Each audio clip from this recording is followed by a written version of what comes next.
大家好，歡迎收睇真理小森林。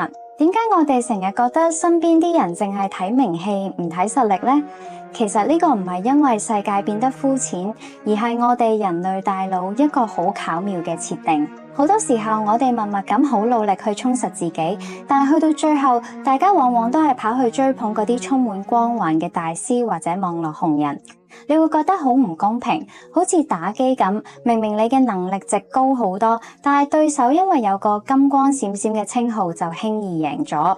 其實英國才子 Oscar Wilde 曾經講過 It is only shallow people who do not judge by appearances。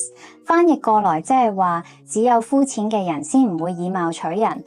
聽落好似好諷刺，但其實佢好溫柔咁講出咗人性嘅一個秘密。我哋每個人每日平均要處理大約35000個大大小小嘅決定。如果每一個決定，包括去邊度食飯或者聽邊個講嘢，我哋都要去深入調查對方嘅真正實力，我哋嘅大腦好快就會崩潰。所以依賴名氣其實係大腦一種最自然嘅保護機制。就好似喺古希臘時代，大家喺黑夜入面會跟住舉起火把最光嗰個人行，唔係因為佢個人最叻，而係因為咁樣做最安全同埋最慳力。名氣就係現代社會入面嘅嗰把火把。當你明白呢一點，你就會突然覺得心裏面鬆咗一口氣。原來其他人唔揀你，並唔係否定緊你嘅實力，只係佢哋太攰啦，大腦潛意識想揀一條最容易行嘅路。佛教金剛經入面講過，凡所有相，皆是虛妄。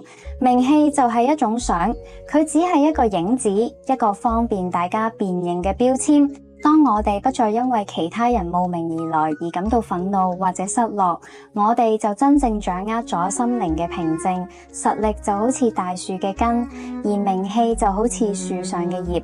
冇人會一開始就睇到地底啲樹根有幾深，大家只會俾茂密嘅樹葉吸引。哲學家 Aristotle 亦都講過 We are what we repeatedly do. Excellence then is not an act but a habit。 意思即係我哋嘅重複行為造就咗我哋。卓越唔係一個單一嘅動作，而係一種習慣。